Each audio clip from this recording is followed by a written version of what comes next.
bersyukur pada saat pagi hari ini di hadapan Tuhan Yesus. Oleh karena anugerah Tuhan, kebaikan Tuhan, kami ada sampai hari ini Tuhan Yesus. Satu kerinduan kami di dalam ini Tuhan, menyenangkan hati Tuhan, memuliakan nama Tuhan, meninggikan Engkau Raja di atas segala raja Tuhan. Sebab hanya Engkau saja Tuhan yang layak terima kemuliaan pagi hari ini. Dalam nama Tuhan Yesus, puaskan kami dengan hadirat-Mu pada hari ini Tuhan. Karena kami percaya Tuhan Yesus, di dalam hadirat Tuhan ada ketenangan, di dalam hadirat Tuhan ada pemulihan, di dalam hadirat Tuhan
Engkau saja yang kami muliakan di tempat ini Tuhan. Terpujilah nama-Mu Tuhan. Sebentar kami lebih lagi menyenangkan hati Tuhan. Melalui tepuk tangan kami, sukacita kami banyak Tuhan. Dalam nama Tuhan Yesus, kita yang siap bersukacita boleh sama-sama kita katakan amin. Amin. Bersama dengan firman Tuhan. Puji nama Tuhan. Shalom. Selamat bersukacita. Amin. Yang siap bersukacita boleh sahur sambil kita katakan Tuhan Yesus baik. Tuhan masih dimurkai. Haleluya. Kalau bisa boleh kita keluar dari kursi kita. Tuhan Yesus baik. Tuhan Yesus mengasihi. Haleluya. Kita mau memuji Tuhan.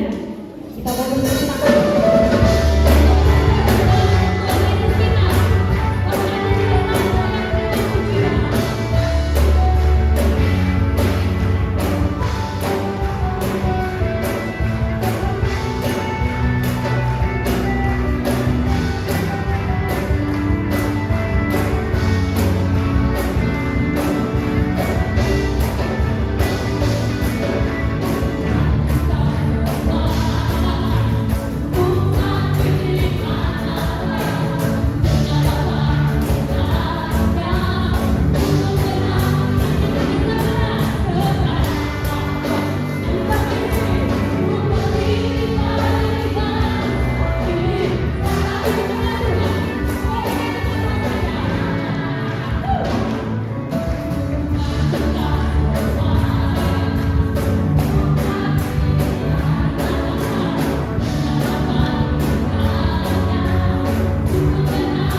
Mari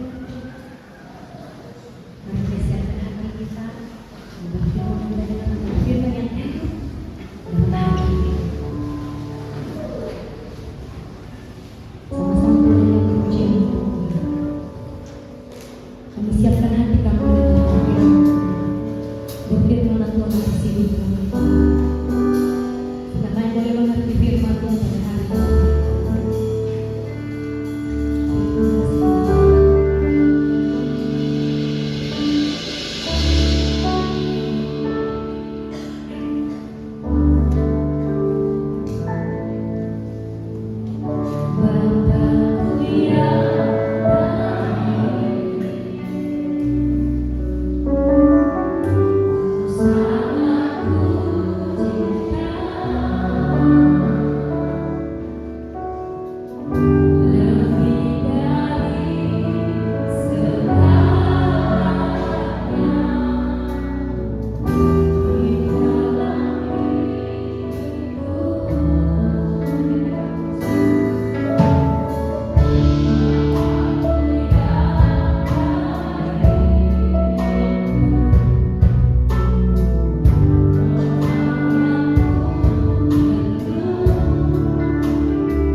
Banyak hal yang kami hadapi, tantangan, cobaan, bahkan pergumulan dan hambatan terlalu banyak, keterbatasan kami terlalu banyak. Tapi kami percaya dengan iman, dengan visi dari Tuhan, bersiap dari Tuhan, kami dapat menerobos batu-batu kekuatan. Sebab itu Tuhan rakyat yang saat ini menyampaikan dengan dialah dengan firman. Semua jemaat diperlengkapi berkali ini, beri kekuatan dan hikmat, visi, urapan Tuhan. Terima kasih Bapak. Demi nama Yesus kami bersyukur dan selalu hari ini. Amin. Shalom Bapak Ibu, shalom. Selamat siang bagi kita. Selamat hari Tuhan, hari Minggu, hari yang penuh dengan berkat Tuhan. Saat ini saya akan membacakan firman Tuhan yang terambil dari Ibrani 11 ayat 17 sampai ayat yang ke-30. Saya baca beberapa ayat saja, nanti saya baca ayat-ayat berikutnya seturut dengan waktu. Ibrani 11 ayat yang ke-17. Karena iman, maka Abraham tak kala ia dicobai mempersembahkan Ishak. Ia yang telah menerima janji itu rela mempersembahkan anaknya yang tunggal, walaupun kepadanya telah dikatakan keturunanmu yang akan berasal dari Ishak lah yang akan disebut keturunanmu. Karena dia berpikir bahwa Allah berkuasa membangkitkan orang-orang sekalipun dari antara orang mati, dan dari sana ia seakan-akan telah menerimanya kembali. Saya lanjutkan ayat yang ke-7. Karena iman maka ia telah meninggalkan Mesir dengan tidak takut akan murka raja. Ia bertahan sama seperti ia melihat apa yang tidak kelihatan. Karena iman maka ia mengadakan Paskah dan pembersihan darah, supaya pembinasa anak-anak sulung jangan menyentuh mereka. Karena iman maka mereka telah melintasi laut merah seperti melintasi Red, sedangkan orang Mesir tenggelam ketika mereka melewatinya. Sama-sama kita baca ayat 30, 2-3 ya. Karena iman muncullah setelah itu hari lama di Tuhan. Saat ini saya menyampaikan kepada Tuhan kita tentang orang beriman adalah penerobos batas-batas keterbatasan. Batas-batas keterbatasan. Penerobos, katakan sama-sama penerobos. Ya, dalam tulis katakan breakthrough. Batas-batas keterbatasan. Limitation.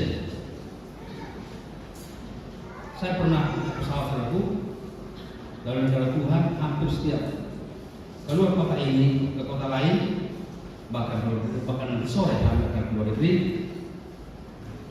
saya melihat awan yang tebal sekali. Saya melihat awan yang sangat gelap, tebal, tinggi seperti gunung. Hati saya tapi pesawat itu dengan mulus, tanpa goncangan yang hebat, goncang juga, tapi bisa melewati. Kita pikir menakutkan, tapi ternyata bisa melewati. Itu pesawat. Manusia kita ini penuh dengan keterbatasan. Ada batasnya pengetahuan kita, ada batasnya penglihatan kita, ada batasnya umur kita. Bahkan Tuhan menetapkan, walaupun ada yang mendapatkan mudah lebih daripada apa yang kita sekali. Tuhan, dan kita diperhadapkan kepada batas-batas itu. Banyak cita-cita kita yang belum tercapai.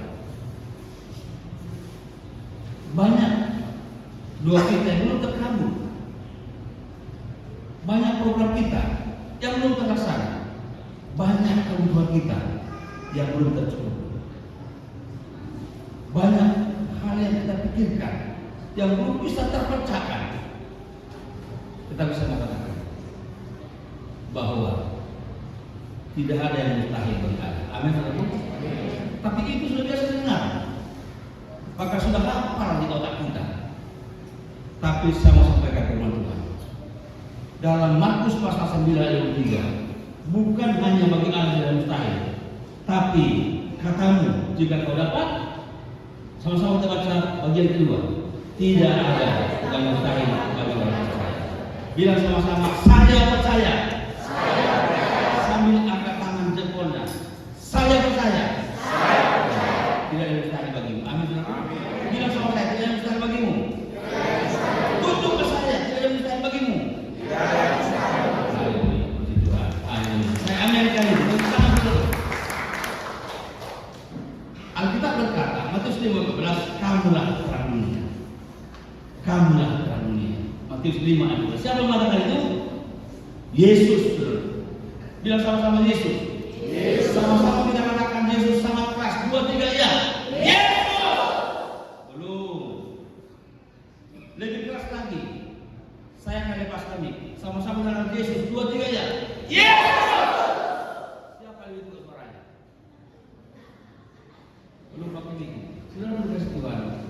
Yesus yang berkata, kamulah terang dunia. Bilang sama-sama, saya terang dunia. Saya terang dunia. Terang itu penerobos, saudara.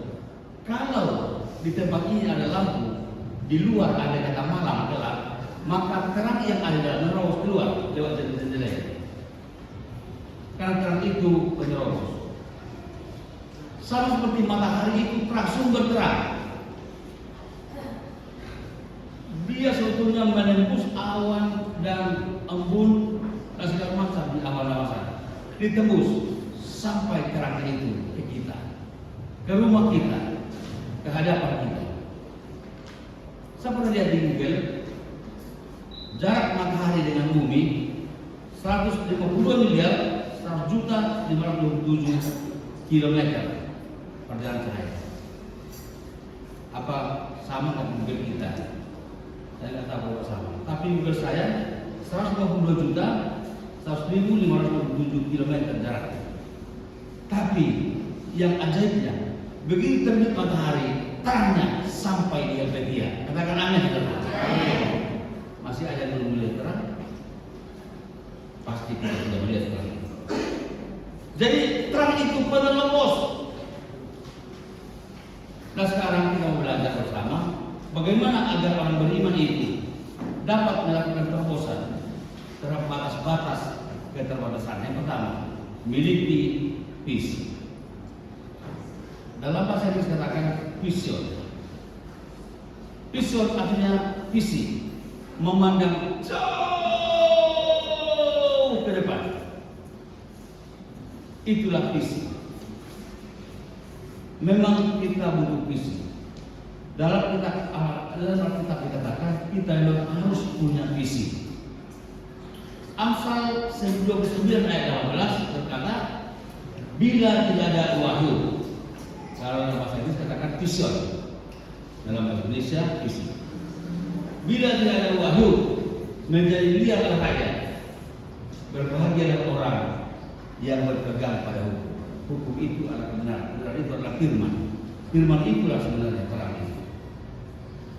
Firman itulah yang membuat kita boleh berjalan dalam terang, boleh menjadi terpimpin, boleh menjadi orang yang tertib, boleh teratur. Amin, saudaraku. Karena kita punya visi. Artinya kalau kita hidup sesuai dengan terang itu, sesuai dengan itu, kita akan menerima sesuatu yang menjadikan Tuhan berada. Kita kembali kepada Ibrani 11:20-22. Saya akan bahas kembali. Karena iman, maka Ishak sambil memandang jauh ke depan, memberikan berkatnya kepada Yakub dan Esau. Lalu karena iman, maka Yakub ketika akhir waktunya akan mati, memberkati kedua anak Yusuf, lalu menyembah sambil bersandar kepada kepala tongkatnya. Satu lagi, karena iman maka Yusuf menjelang matinya memberitakan tentang keluarnya orang-orang Israel dan memberi pesan tentang tulang belulang. Apa yang saya baca ini itu menyangkut masa yang akan datang pada waktu kejadian itu, pada waktu hal-hal itu dilakukan. Ishak memberkati Yakub, Yakub memberkati kedua anak Yusuf, Yusuf membuat penubuat terhadap Israel tentang tulang-tulangnya apabila dia mati pada masa yang akan datang pada waktu itu. Semua apa yang mereka lakukan terkait dengan masa yang akan datang, yang mereka lihat sekalipun belum kelihatan. Artinya di situ bahwa tokoh-tokoh iman ini, mulai dari Ishak, Yakub dan Yusuf, mempersiapkan generasinya tentang masa akan datang. mau seperti apa? Apa yang mereka harapkan dari generasinya? Apa visinya terhadap generasinya? Itu yang dilakukan oleh mereka. Dalam hal itu mau berkata, jangan seperti orang Israel yang lain. Coba kita lihat dalam Hakim-Hakim 2 ayat 8 sampai ayat 10. Dan Joshua bin Nun hamba Tuhan itu mati. Semua orang akan mati pada umur 110 tahun. Puji Tuhan, pada umur tak mati juga. Ayat 10.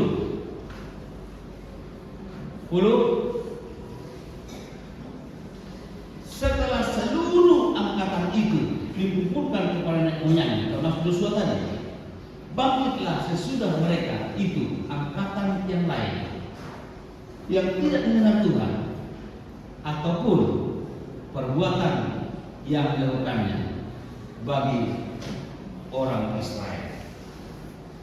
Bapak Ibu Saudara, apa yang menjadi pelajaran bagi kita saat ini? Bapak Ibu yang saat ini duduk di rumah Tuhan, beribadah setiap minggu, melakukan firman Tuhan.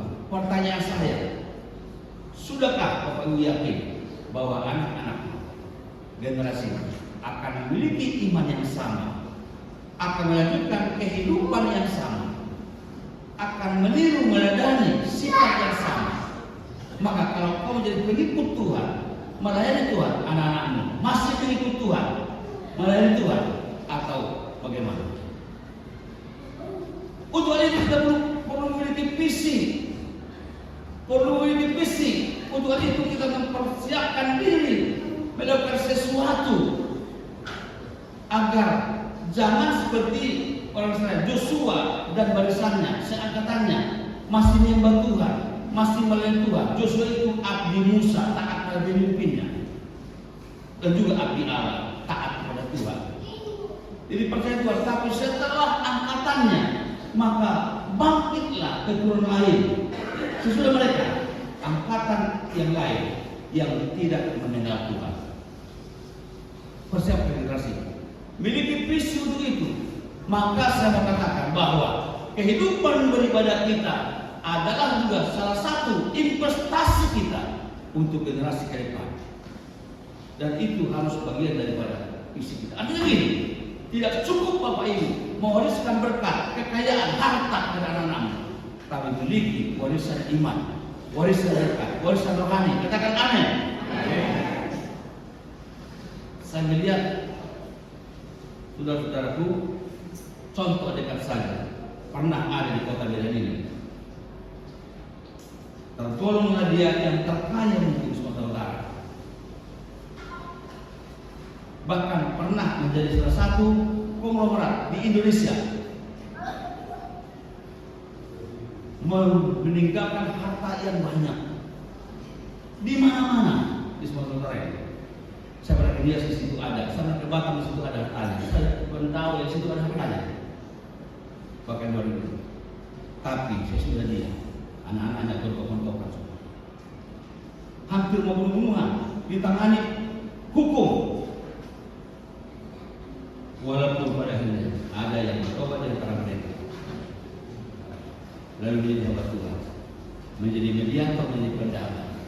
Akhirnya saat ini tidak ada yang larang lagi masalah itu. Tapi semua kita tahu keadaan itu pada masa itu. Itulah kalau hanya mewariskan harta dunia. Faktanya kami harus kita mati-matian untuk hal itu, supaya ada kita wariskan pada anak kita, pada rumah, supaya ada ini, pada ini. Tapi bagaimana dengan warisan rohani? Apa visimu ke depan anak-anak? Sudah bagaimana dalam Tuhan bahwa ibadah yang kita lakukan, hidup benar yang kita lakukan, pertobatan yang kita lakukan, itu bentuk investasi kita, bukan hanya untuk diri kita, tapi untuk anak-anak kita, untuk anak cucu kita, untuk masa depan kita. Bagaimana ibu Tuhan Al-Fatihah 11 ayat 21. Sama-sama kita baca 2-3 ya. 2-3 ya. Sungguh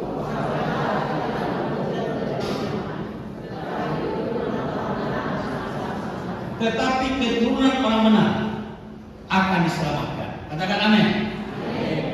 Amsal 20 ayat 7. 2-3 ya. Orang benar yang bersih kelakuannya berbahagia. Keturunan mau bahagia atau orang marit, mau jadi penjahat atau penjahit,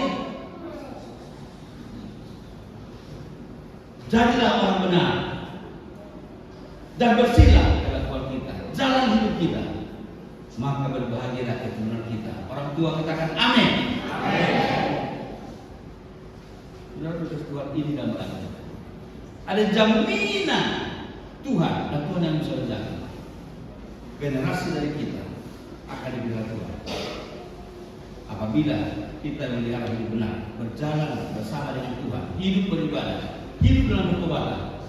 Mazmur 37 ayat 25 sampai 26. Dahulu aku muda, sekarang telah menjadi tua, tapi tidak benar kuliah, tidak pernah kuliah. Orang benar ditinggalkan, artinya ditinggalkan Tuhan, atau anak cucunya meminta roti. Kekurangan, melarang orang. Sama-sama kita baca ayat 6, 2-3 ya. Tiap orang ia mampu saja dan memberi penjara dan luar biasa. Katakan amin. Diberkati itu biasa, tapi menjadi berkat itu anugerah Tuhan. Haleluya. Sekali lagi saudara, diberkati itu biasa, tapi menjadi berkat inilah dambaan dan harapan para percaya. Saudara berkasih Tuhan, mari kita belajar bahwa dari cerita kisah Yakub serta Yusuf yang memberkati anak-anaknya itu.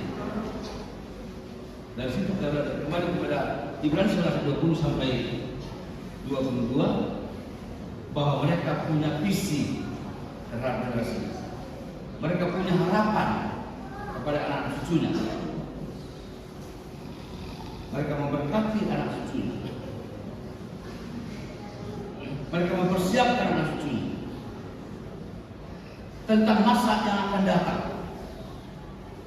Memang orang benar itu dapat melihat jauh ke depan yang belum kelihatan. Di ayat 27, mari kita lihat sama-sama. Karena iman, maka ia telah meninggalkan Mesir dengan tidak takut akan murka raja. Ia bertanah sama seperti ia melihat apa yang tidak dilihat. Saya ulangi kalimat terakhir.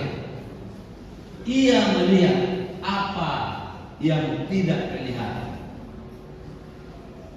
Saudaraku, tak cukup kita hanya melihat yang kelihatan. Kadang-kadang yang kita lihat tidak jelas, kacau, menakutkan, mencemaskan, mengkhawatirkan.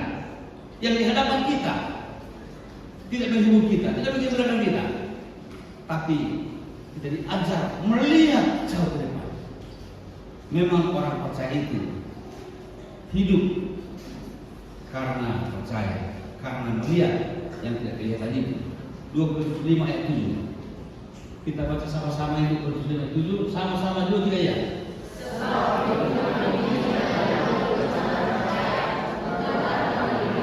Pertanyaan saya, hidupmu sekarang seperti apa? Apakah hidup hanya karena melihat atau karena percaya? Mari kita hidup bukan karena melihat. Sebab yang kita lihat itu terbatas, yang kita lihat itu susah menyusahkan, yang kita lihat itu membingungkan, mengkhawatirkan, mencemaskan. Tapi kita hidup oleh percaya. Katakan amin. Saudaraku, kita harus mampu melihat hal yang besar ke depan, hal yang hebat, hal yang luar biasa. Motivator pernah berkata, pastikan bahwa hari besok lebih baik dari hari ini.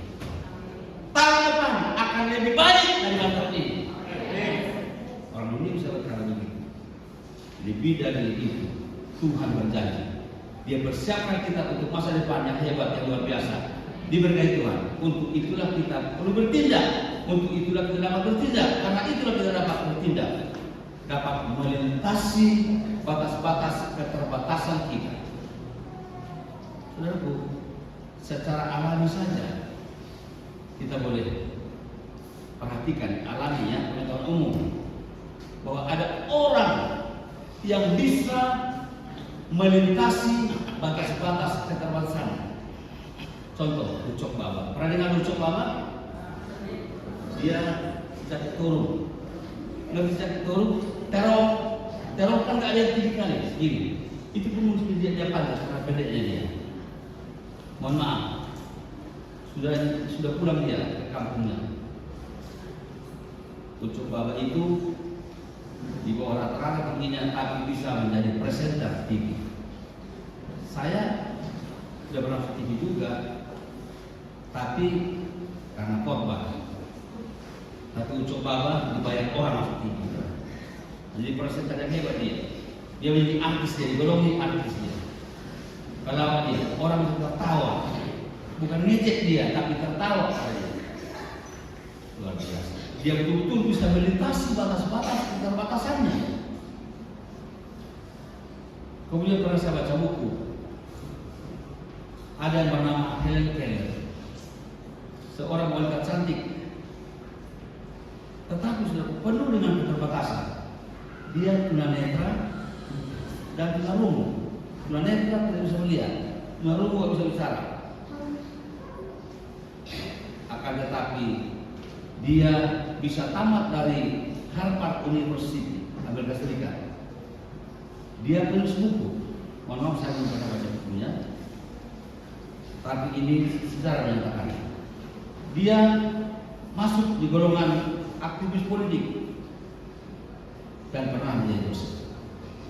Hebat dia, betul-betul dia bisa melintasi batas-batas keterbatasan. Dalam sejarah kita pernah dengar Bill Gates, nulisnya Bill Gates. Dia seorang raja komputer. Dia pengusaha Microsoft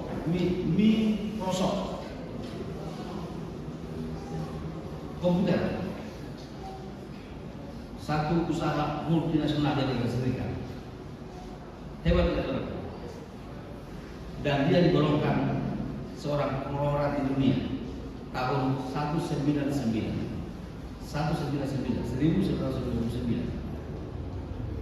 Di Indonesia, Andre Wongso, dia sekolah SDTT, artinya SDTT, SD tidak tamat, tapi pernah menjadi seorang motivator yang mahal dibayar. Sekali ngomong dia, orang bayar 1 juta saja, diundang dia. Ini yang saya sebut ini orang-orang yang sangat terbatas. Bapak Ibu Saudara, lebih hebat dari dia, lengkap. Kita punya mata, ada yang punya mata di sini? Kita punya tangan, ada yang punya tangan di sini? Tapi yang aku sebut tadi adalah orang-orang yang berkurang, yang penuh keterbatasan. Kemudian Nelson Mandela, dia mengalami 50 kali gagal akhirnya masuk penjara. Tapi keluar dari penjara, dia menjadi presiden Afrika Selatan di usia 65 tahun. Hebat kan? Yusuf di Alkitab pernah dijatuhkan di sumur, pernah menjadi budak, tapi menjadi perdana menteri di Mesir. Itu cerita kita. Lalu saudara, ini paling menyentuh di mata saudara. Kolonel Sanders, cuma tokohnya saudara tidak pernah ingat. Aku tidak pernah pikirkan. Dia berusaha KFC, Kentucky Fried Chicken, enak kan? Enak. Siapa suka Kentucky Fried Chicken? Kalau suka beli sendiri saudara. Di usia 62 tahun dia menemukannya. Usia 62 tahun. Dalam usia saya 63 tahun. Apa yang mau saya temukan? Tapi puji Tuhan juga di usia 62 tahun saya menjadi betul-betul saudara. Katakan amin.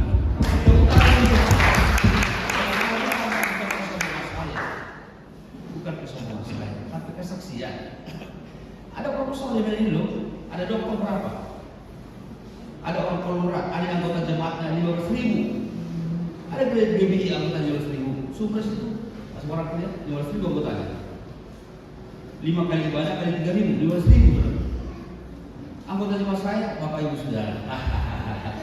Salam. Tapi oleh itu, Tuhan angkat saya menjadi BPD Sumatera Utara. Tepuk tangan sekali lagi. Di usia saya yang 62 tahun.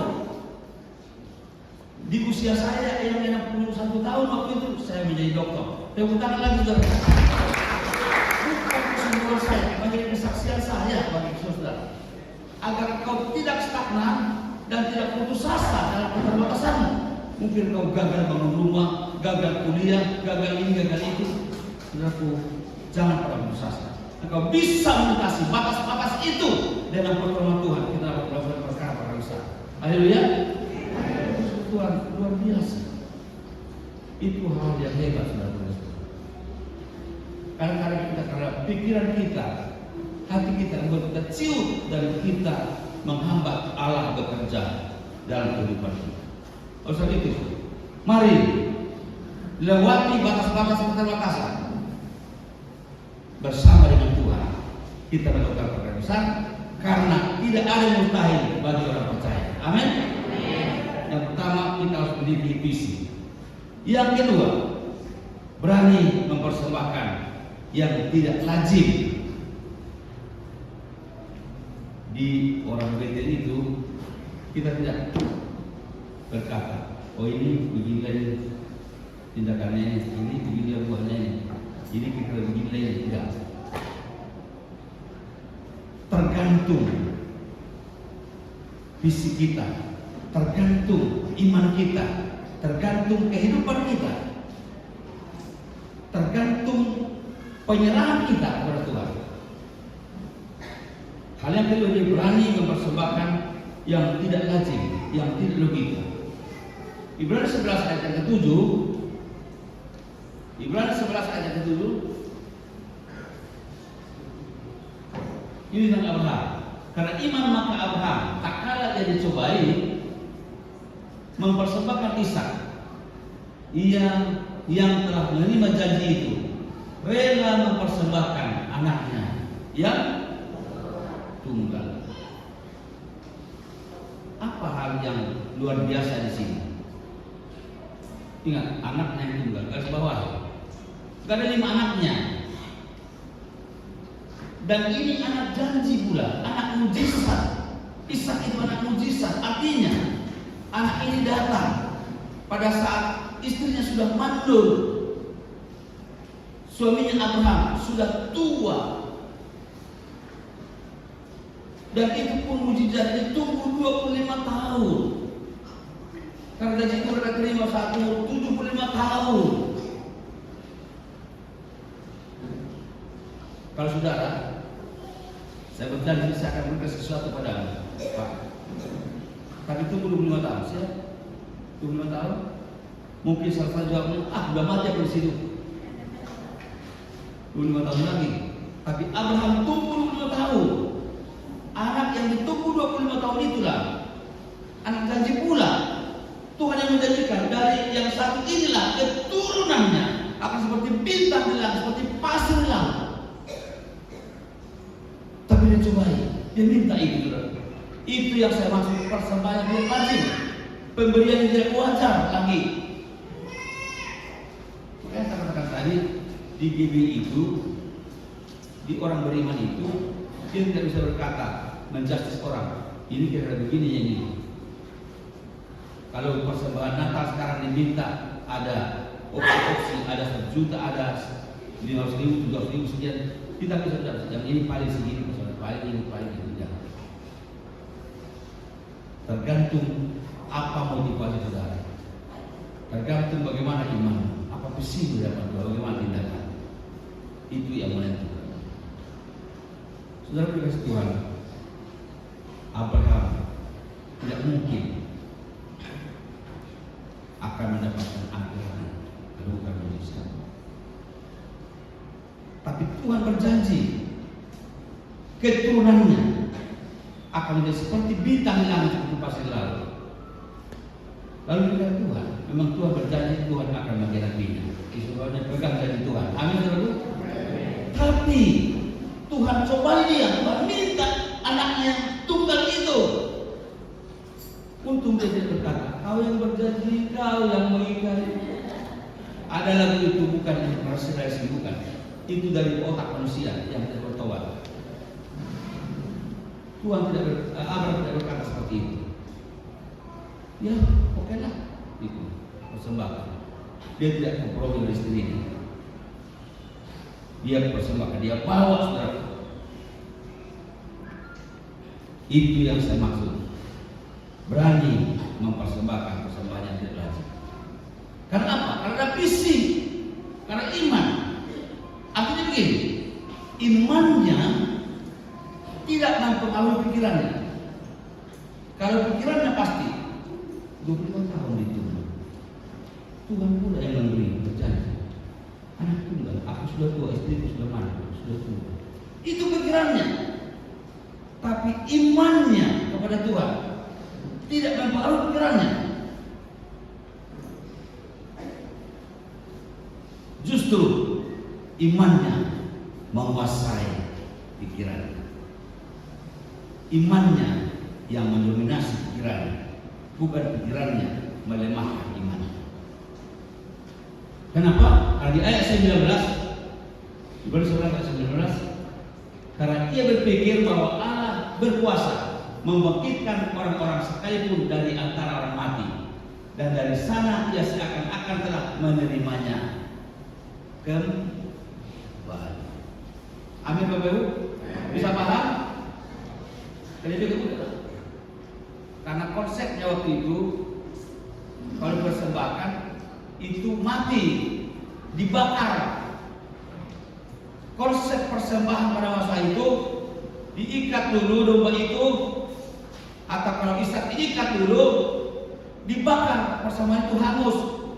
Makanya di GBI nggak dipermasalahkan persembahan, nggak diumumkan persembahan, dan jangan dipersoalkan persembahan. Kalau sudah persembahkan sudah hangus itu. Kalau kau mau membicarakan persembahan, persembahan nggak diterima, berarti nggak hangus. Persembahan kita hangus. Amin dulu. Makanya tidak ada pengumuman. Ucapan syukur dari si Amon sekian, pemberian dari si A sekian, nggak ada itu. Karena itu bisa dibesarkan.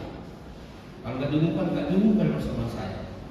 Ingat, persembahan sudah hangus kalau kau persembahkan itu.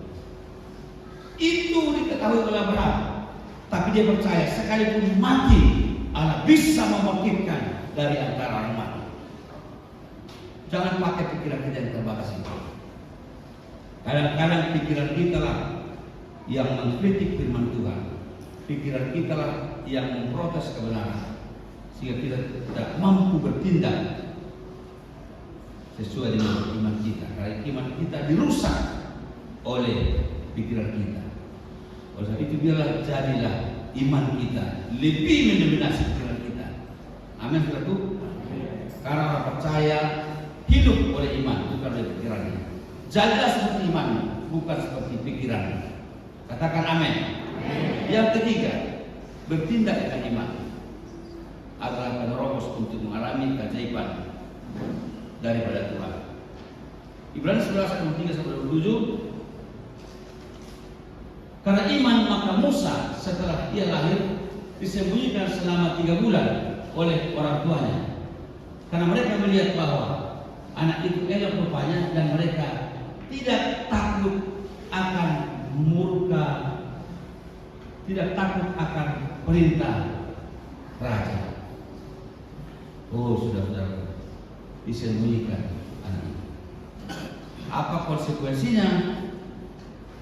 Konsekuensinya raja murka. Kalau raja murka, hukum tertinggi dimiliki oleh raja murka.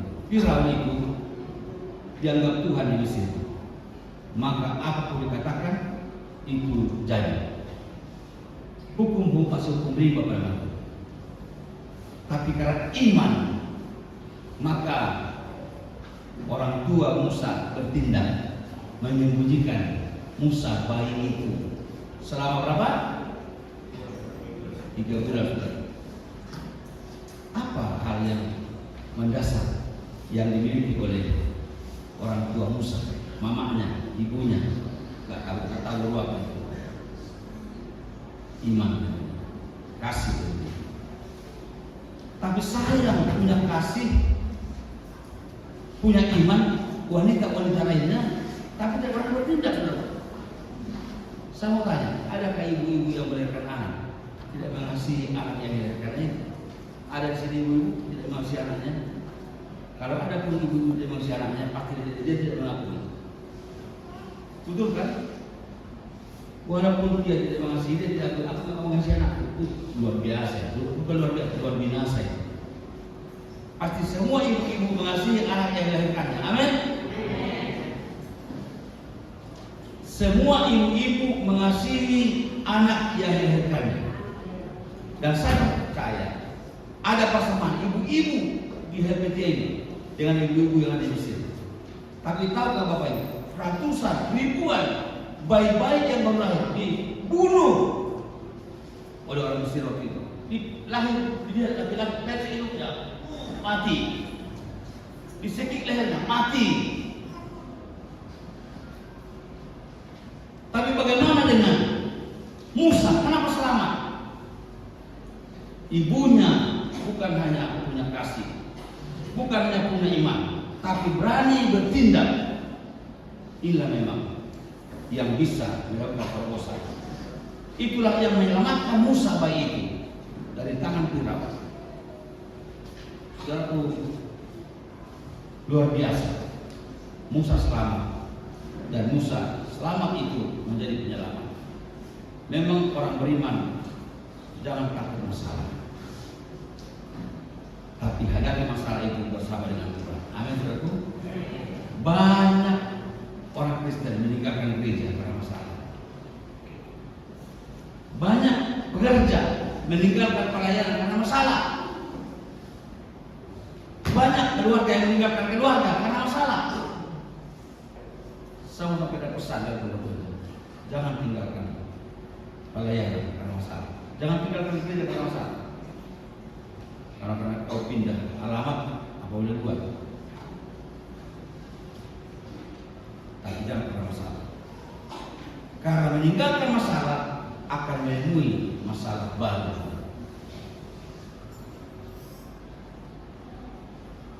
Lari dari masalah akan menghadapi masalah. Lihat ilustrasinya, ada rel kereta api di sana. Jangan sok-sok berdiri di rel kereta api. Dilindas sudah. Panik. Sekaligus yang mati bangun kan. Apapun mau taruh di sini.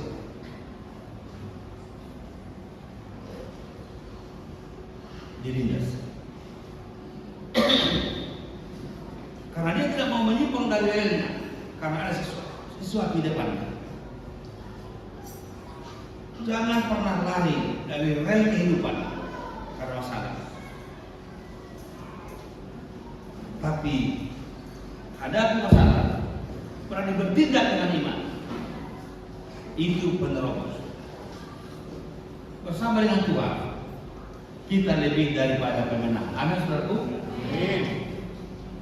Hanya saja jangan membuat masalah, itu pula. Masalah itu biasa. Katakan sama-sama, masalah itu biasa. Masalah itu biasa. Tapi jangan membuat masalah. Iya. Hal yang lain, jangan memperbesar masalah.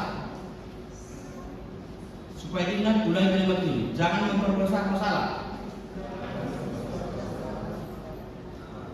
Hanya 3 buat. Jangan memperbesar masalah. Jangan memperbesar masalah. Kadang-kadang kita memperbesar masalah dengan kata-kata kita. Ada satu orang salah orang gereja, gak benar semua orang gereja itu. Ada marga-margum satu yang jahat, semua margum jahat. Kurang asam sekali. Hanya satu yang jahat, bukan semua. Jatuh satu gelas, pecah. Rusak semua gelas, pecah semua gelas. Hanya satu. Maka sekali menegur orang. Kalau ada berkata, jemaat yang begini, siapa jemaat? Siapa namanya? Nomor berapa? Bilang. Nggak mau saya bilang jemaat. Nggak mau saya bilang melembaga. Harus spesifik, to the point. Begitu ya. Sekalinya kita salah, setiap hari mau salah, harus sekali. Jangan saudara. Satunya demam semua saya nggak demam. Di pastori ada demam berat. Masalah isu hamil, nggak betul, saya nggak mau, saya nggak sakit. Dulu saya sakit, sekarang sudah sembuh. Katakan amin. Menjadi sembuh. Nanti mesti ke Penang, saudaraku. Tapi saya percaya saya sudah sembuh. Amin, saudaraku. Ya, jadi jangan bermasalah masalah, jangan bermasalah. Satu tidak beres. Dan beres sulit. Hanya 1 jam tidur terus kerja. Padahal pernah mandi, pernah makan. Tidur terus, itu artinya dari jam 6 sampai jam 6 tidur terus. Gak boleh begitu. Dipanggil. Ya udah. Setengah mati aku gak dengar. Setengah mati berarti tinggal setengah hidup. Kalau setengah hidup berarti sudah koma itu. Salah ngomong sekali dengan kata-kata kita. Sering kita memperbesar masalah. Bila sama-sama, jangan memperbesar masalah. Jangan salah. Ya. Karena kita mempertanggungjawabkan kata-kata kita. Saudara kesimpulan yang keempat, saya evaluasi dulu. Untuk menjadi penerus keterbatasan yang pertama apa perlu kita miliki? Miliki apa? Visi. Yang kedua, siap mempersembahkan persembahan yang tidak lazim. Jangan bilang miskin aku, maka wajarlah kalau aku nggak berbuat apa-apa. Aku tidak punya apa-apa, sulit aku, maka wajarlah kalau saya begini saja. Tapi berani mempersembahkan yang tidak lazim. Yang ketiga, bertindak dengan iman. Itu menjadi penerus.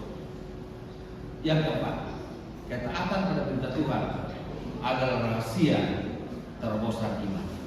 Bukan saja beriman, tapi taat pada perintah Tuhan oleh iman ini.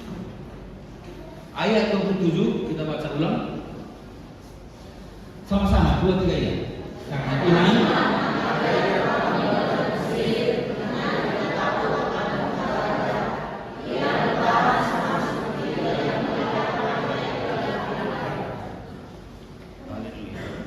siapa itu yang tidak takut kemukarannya? Karena iman maka ia telah meninggalkan Mesir dengan tidak takut akan muka raja. Siapa yang tidak takut akan muka raja? Musa. Ini adalah warisan dari ibunya Musa, menyembunyikan dia 3 bulan tidak takut muka raja. Lalu ibunya Musa mewariskan tidak takut akan muka raja kepada Musa. Musa yang merasa nyaman dipersiapkan menjadi teknokrat di Mesir, menjadi raja di Mesir juga. Kalau dia lari dari situ, besar akibatnya. Karena raja Mesir sudah investasi kepada Musa ilmu dan segala macam kenyamanan. Jadi persiapkan menjadi penerus Firaun. Tapi Musa lari. Bisa dikejar? Bisa. Kalau dikejar dapat kemana? Dibunuh. Tapi Musa tidak takut pada muka raja. Itu adalah warisan dari mama. Ibu-ibu, hati. Anak-anak adalah representatif dari ibunya. Ngerti bahasa saya itu? Anak-anak adalah cerminan dari ibunya. Apalagi anak perempuan. Coba kita baca dulu. Yesekiel 16 ayat 24.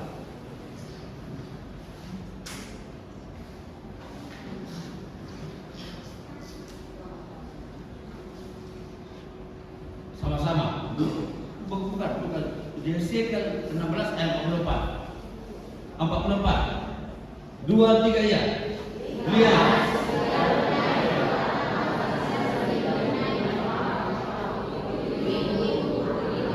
Sekali lagi, begitu ibu.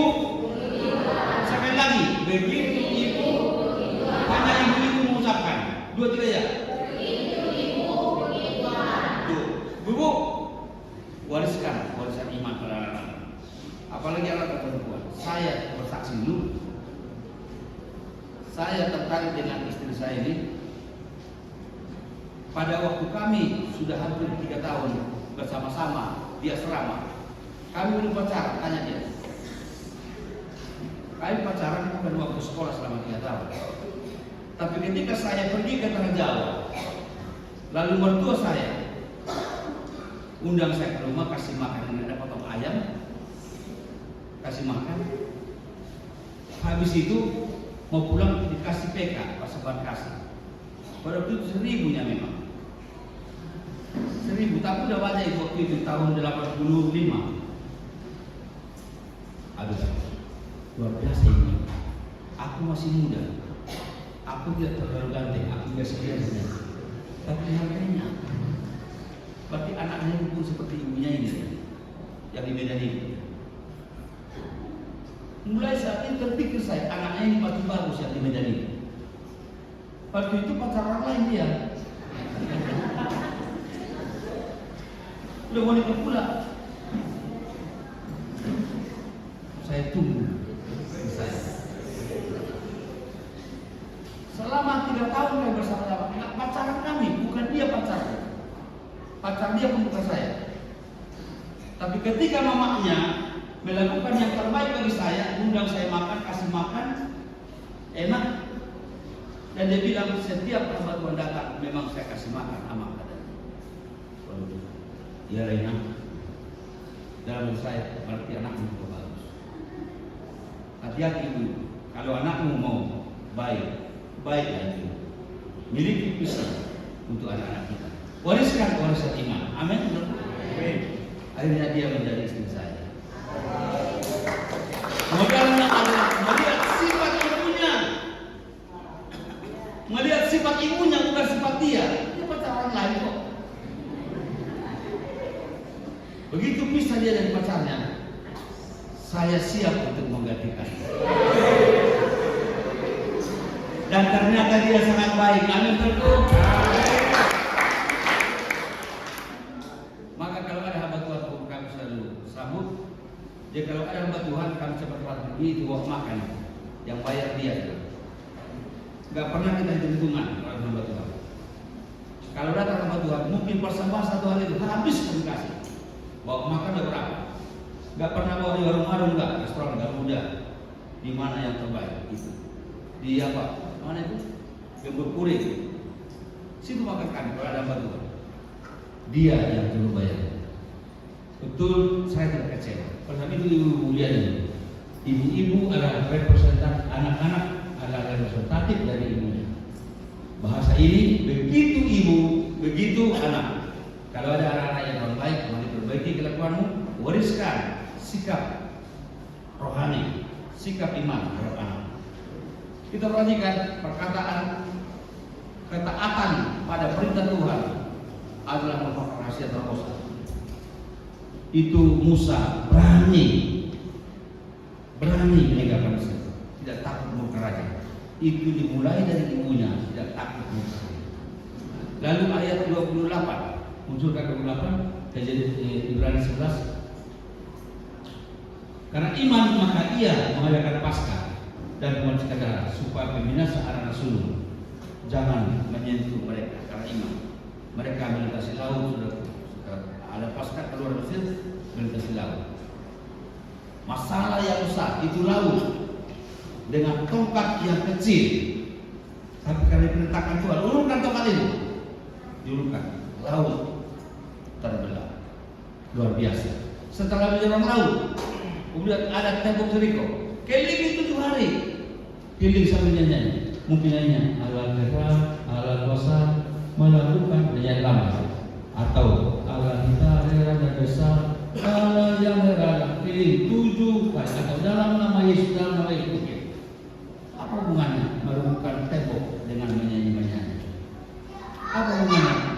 keliling untuk merobohkan tembok. Mereka tidak bawa linggis, nggak bawa mater, nggak bawa cangkul untuk merobohkan tembok, tapi dengan menyanyi. Tapi itulah perintah Tuhan. Ketika ditaati perintah Tuhan, terjadi mukjizat. Oleh sebab itu, saudaraku, mari memiliki visi persembahan yang tidak biasa-biasa dan bertindak dengan iman taat firman Tuhan. Mari kita balik dulu. Haleluya. Kita nyanyi Allah kuasa melakukan segala perkara, Allah Maha Kuasa.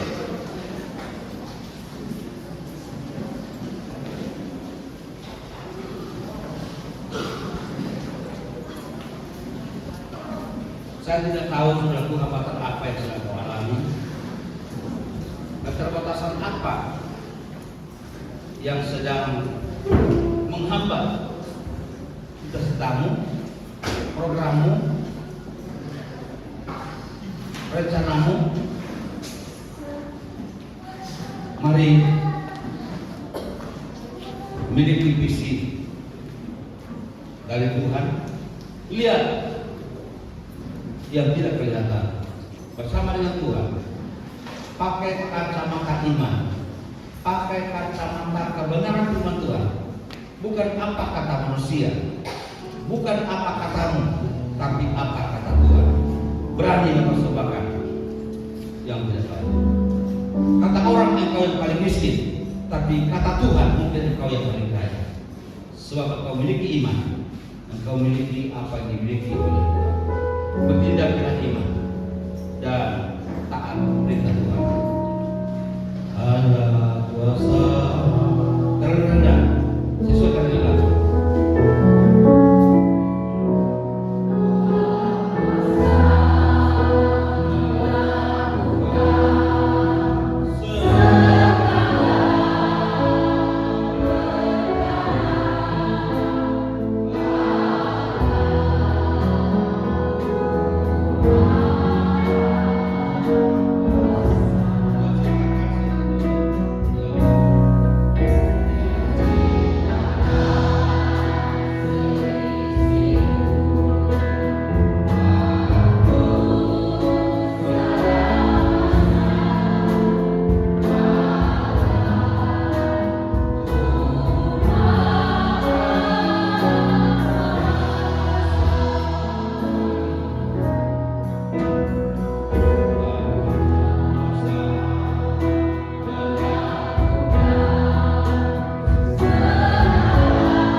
Puji syukur kami dalam kehadiran-Mu Tuhan, buat penyertaan-Mu kami ada sampai sekarang ini karena kasih karunia-Mu. Tuhan yang baik, kami baru saja mendengarkan firman yang begitu menyatakan iman Tuhan. Tuhan, biarlah kami selalu melakukan firman-Mu Tuhan dengan iman yang kami dapatkan dalam kehidupan kami sehari-hari melalui hamba-Mu yang menyampaikan firman-Nya Tuhan. Buat hamba-Mu ini menjadi dasar dan luar biasa lagi Tuhan, lebih-lebih keluarga yang Kau berkati Tuhan Yesus. Tuhan, sebentar lagi kami akan memberikan persembahan mingguan dan persembahan desa Tuhan. Berkatilah persembahan ini menjadi pahala menyenangkan hati-Mu di surga dan bisa digunakan di rumah-Mu yang kudus ini Tuhan. Sebentar kami akan menyampaikan, memberikan persembahan dengan penuh dan sukacita. Terima kasih Yesus, haleluya, amin. Silakan duduk, coba Tuhan. Kita akan beri persembahan untuk Tuhan. Kita akan beri Tuhan surga.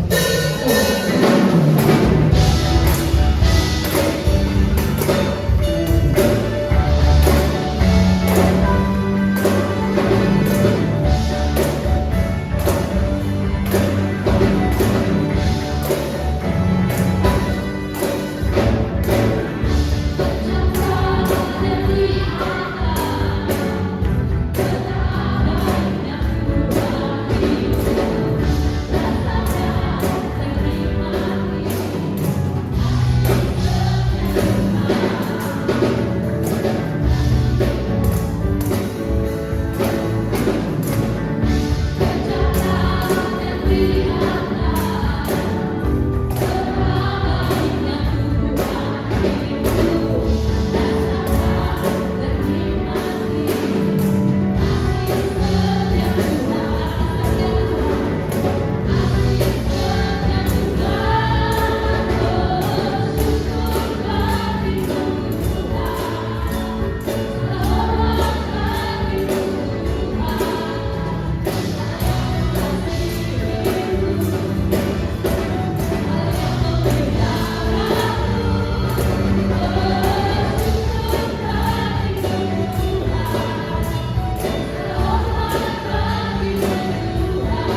semua jemaat. Salam. Mari kita memberikan persembahan ekstra untuk diakonia sosial di gereja kita yang kedua kali dalam bulan ini. Silakan edarkan kantong persembahan. Silakan. Dan jemaat yang membawa kabar syukur dan persepuluhan, silakan diangkat ke bentuk persepuluhan yang ada di depan.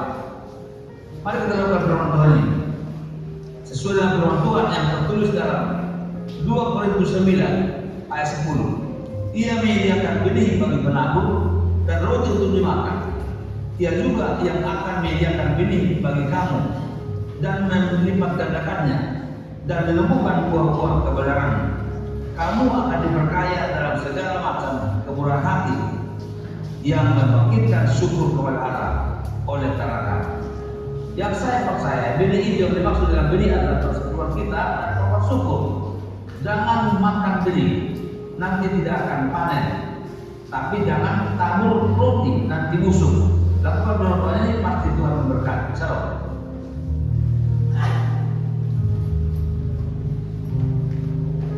Terima kasih atas perayaan hamba Tuhan pada hari ini. Tetap semangat, Tuhan memberkati. Haleluya.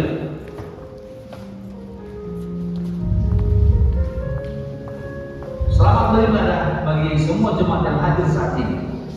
Bila ada di antara Bapak Ibu yang pertama kali hadir di ibadah ini, silakan tunjuk tangan untuk dikenal dan terimalah kartu selamat datang dari kami. Dan tolong diisi, dikembalikan data saudara kepada kami dan bawa data terjemah ke rumah untuk diketahui, untuk diingat dan datang kembali di hari-hari ke depan. Haleluya. Kegiatan minggu depan tetap berjalan seperti biasa.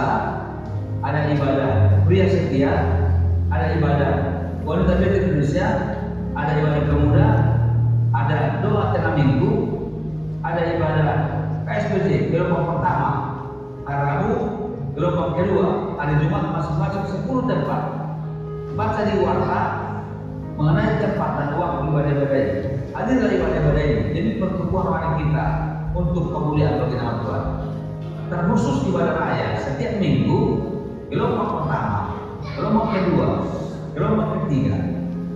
Boleh baca di warta. Oleh sebab itu, Bapak Ibu Saudara, jangan ditinggalkan warta, jangan dibuang. Di sana ada informasi-informasi tentang ibadah kita, dan itu ada harganya. Berkat Tuhan untuk mencetak. Puji Tuhan.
Mari kita doakan dan jangan lupa mendoakan saudara-saudara kita yang sedang sakit, Bapak Martin Tumangkor yang sedang di Jakarta. Informasi yang kami dengar lagi drop supaya terjadi mukjizat, Tuhan menyembuhkan. Demikian juga Bapak Sidua mengaku selanjutnya agar Tuhan pulihkan, Tuhan beri kekuatan dan boleh datang beribadah kembali bersama dengan kita. Haleluya. Demikian juga Edison Simanjuntak, anak dari Bapak A Simanjuntak, agar ditolong Tuhan selesai operasi, sudah istirahat di rumah. Puji Tuhan.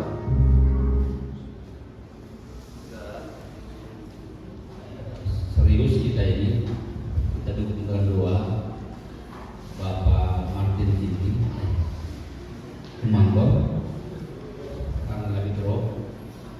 Anies sudah minta untuk diamputasi kakinya, tapi dia tidak siap.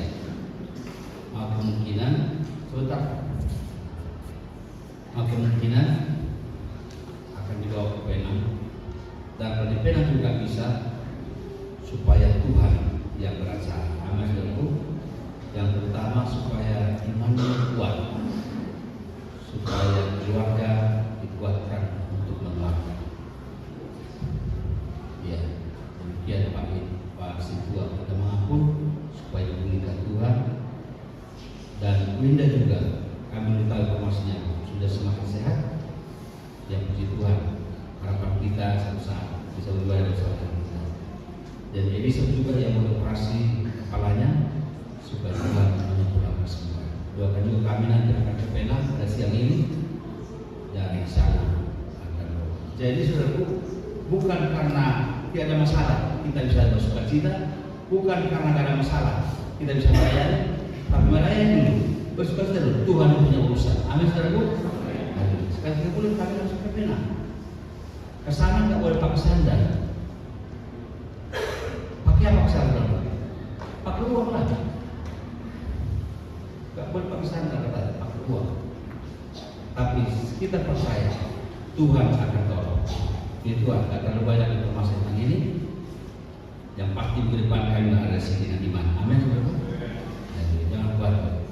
Lalu terkait dengan pelayanan Tuhan Yesus pada tahun ini, masih kira-kira 50% jemaat kita yang sudah terlapor janji imannya kepada panitia. Kalau saat ini masih ada yang mengisi formulir janji iman, boleh tunjuk tangan supaya dilayani oleh panitia. Oh, ini salah satu. Ya, silakan dikasih. Ada lagi yang angkat tangan yang belum mengisi formulir janji iman? Tidak usah malu, saudara.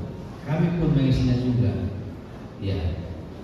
Dan apabila tidak diterima sekarang, juga segar, nanti di pintu boleh diminta, dan juga langsung diceklis sesuai dengan iman kita, bukan sesuai dengan keadaan kita. Kalau keadaan kita orang susah yang kita sekarang, orang bermasalah yang kita sekarang, maka jangan sesuai dengan keadaan kita, tapi sesuai iman kita. Amin, saudaraku. Ingat, Tuhan akan menyediakan apa? Tadi 29 ayat 10, Tuhan akan menyediakan benih untuk dia apa? Ditabur. Ada niatmu ingin menabur, percayalah Tuhan akan menyediakan dia. Tuhan akan sediakan benih. Tapi begitu datang benih, jangan makan. Kemarin kami ketawa-ketawa dengan gembala. Ada berkat yang kami terima dari kantor tentunya, ya. Lalu ambil katanya, ya mau ambil, tapi kalau ada orang tua saya bilang, kita bayar utang kita. Kita bayar utang dulu, sisanya baru pergunakan. Itu rahasia. Tetap-tetapkan. Karena kita harus melakukan firman Tuhan itu. Dan ternyata, puji Tuhan. Kita doakan pasti yang terbaik kita buat kepada Tuhan, dan tahun ini akan lebih semarak perayaan Natal Tuhan Yesus. Ingat, Natal ini bukan Natal GBK sebenarnya, Natal Tuhan Yesus. Karena siapa yang ulang tahun? Tidak, bukan. Itu yang ulang tahun Tuhan Yesus. Tapi kita merayakan, amin. Lalu kalau Tuhan Yesus yang ulang tahun, siapa yang kasih terima dia? Yang ulang tahun lah Tuhan Yesus. Maka berikan sesuai dengan iman Tuhan. Tentang pelayanan, hari ini kita kedatangan tamu, tapi tamu yang lama, seorang misionaris yang bernama Yehuda Simanjuntak Sarjana Pendidikan yang diutus oleh STTB. Silakan berdiri dulu, mana dia? Oh, ini dia, tepuk tangan bagi dia. Ya, dia ke belakang, ya. Ganteng dia, saudara. Dia yang menyerahkan diri kepada Tuhan, belajar selama 4 tahun di Petamburan Jakarta STT. Setelah belajar dia diutus oleh kampus untuk melayani tempat kita paling sini 3 tahun. Makanya kita doakan dia supaya menjadi berkat buat kita. dan doa saya juga dapat jodoh dapat kita. Puji Tuhan. Jadi Tuhan berkati dia anak seorang pendeta dari Kota Pinang. Dari Kota Pinang, Kanopan. Ya, Kanopan. Sorry ya, Kanopan. Dekat dengan Kota Pinang kan? Ya, Kanopan. Anak seorang pendeta, staf saya bapaknya. Lalu bapaknya bilang, minta anak saya dari tempat kota, minta dia dan datang mau. Dia seorang rendah hati juga. Gitu. Memang lihatlah, apa betul sih rendah hati? Kamu juga harus rendah hati. Amin. Walaupun rendah fisiknya, tapi rendah juga hatinya. Apa betul sih jangan ngurus di depan? Jadi saya harus turun di depan. Enggak salah kita bukan kesombongan karena di depan. Itu panggilan kita Bapak ya. Jadi kalau selalu ada baru dulu di depan. Ingat dulu di depan. Kita yang harus dulu di depan. Itu kan. Mari Bapak kita bersepakat.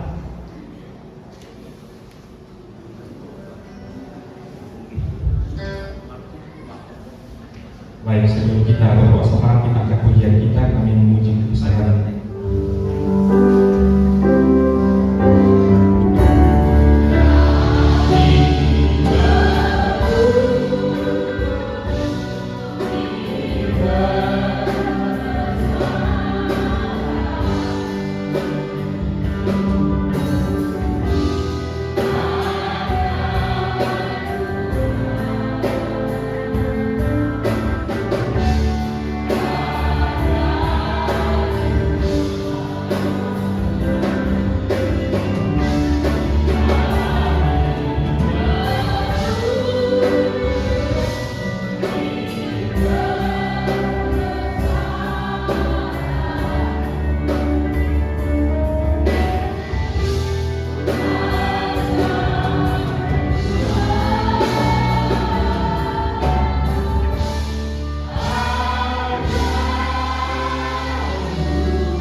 Bapak yang baik, pertolongan yang telah Kau berikan kepada kami di sepanjang minggu ini untuk menolong kami, memberkati kami Bapa di surga.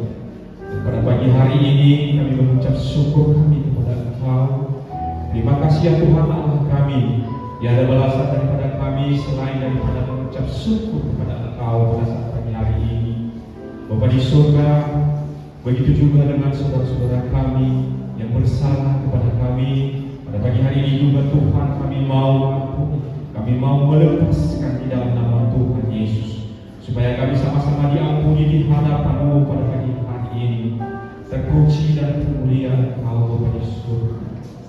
Bapa, kami telah mendengarkan daripada firman-Mu pada pagi hari ini yang disampaikan oleh hamba-Mu. Ya Tuhan Allah kami, Engkau jadikan kami pelaku firman-Mu yang telah kami dengarkan pada pagi hari ini.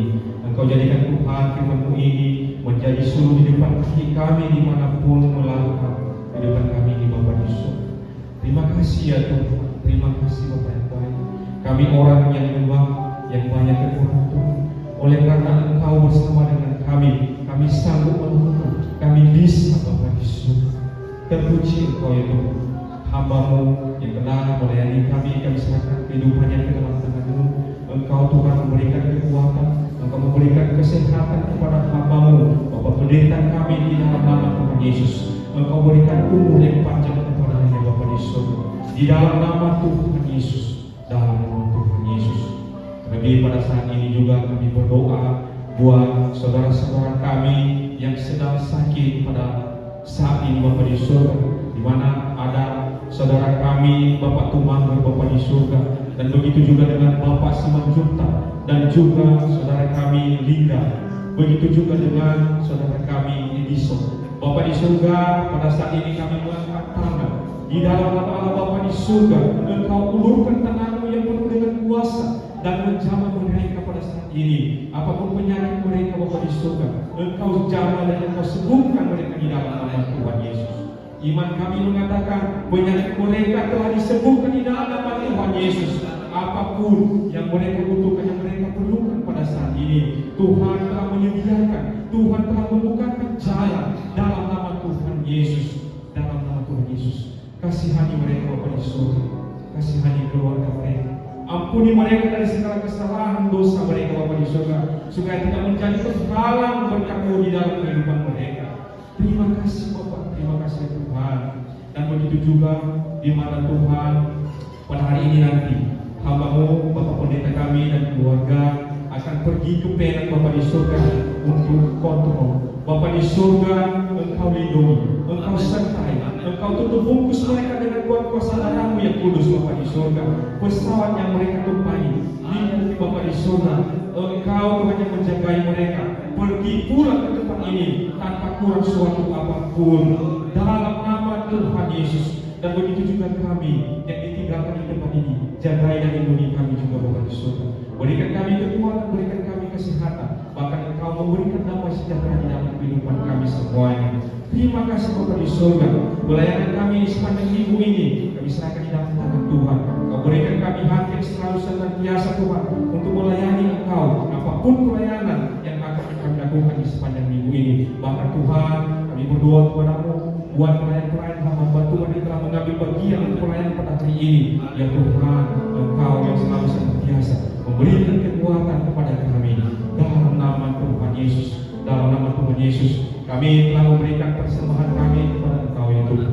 Engkau terima persembahan kami itu menjadi wangi-wangian di hadapan-Mu Bapa di surga. Berkati tangan-tangan yang telah memberi, bahkan yang tidak memberi. Engkau memberkati kami semuanya Bapa di surga. Berkati pekerjaan kami, usaha kami, sumber daripada ekonomi keuangan kami. Tuhan memberkati 30, 60, bahkan 100 kali lipat. Tuhan memberkati kami dalam nama Tuhan Yesus. Anak-anak kami semuanya kami serahkan di dalam tangan Tuhan. Engkau Tuhan memberkati anak kami, memberikan kesehatan, kekuatan kepada mereka, bahkan Engkau berikan masa depan yang penuh dengan pengharapan bagi anak-anak kami semuanya. Bahkan kami berdoa buat kota Medan yang kami cintai ini, bahkan Indonesia. Kami berdoa dari tempat ini, Engkau jamah pemerintahan kami Bapa di surga, mulai dari yang tertinggi sampai pemerintahan yang terendah. Engkau jamah mereka supaya roh pemerintahan yang ada di Indonesia ini mereka boleh menjalankannya dengan sesuai rencana Tuhan di dalam kehidupan mereka. Terima kasih Bapa yang baik, terima kasih ya Tuhan. Bapa di surga, sebentar lagi kami akan berpisah dari tempat ini, dan sebelum kami berpisah dari tempat ini, kami siapkan hati kami untuk menerima berkat daripada Allah Bapa di surga. Tuhan sumber berkat itu akan memberkati kita. Maka dengan iman saat ini, diberkatilah kehidupan kita, diberkatilah orang beribadah pada hari ini, diberkatilah keluarga kita, diberkatilah anak-anak kita, diberkatilah usaha kita, diberkati masa depan kita, disembuhkannya penyakit kita dalam nama anak Bapa, anak Roh Kudus, dalam nama Tuhan Yesus Kristus. Diberkati Tuhan semua. Katakan amin.